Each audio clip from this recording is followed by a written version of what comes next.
Master Sergeant Geoffrey na tatay nga ni Patrolman Lanuz. Okay, mga netizen ready.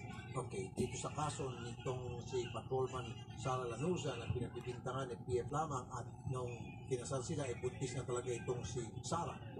At parang diskumpiyado po sila. So, nung araw po na nagpunta kami doon sa Lanuza, ito pong nanay ng bata. Okay. Kasi nga naman, kailangan po may presenta yung bata dun sa DNA testing kasi kukunan ng specimen yon at ikumpara yung sa specimen naman ng lalaki na si PFC.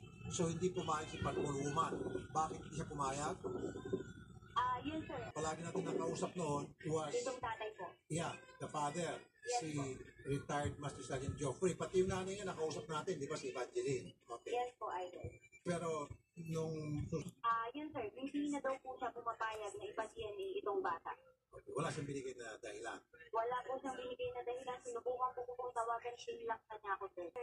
Magkausap po kami, maayos ang usapan namin. Pero nung nakaredy na po yung DNA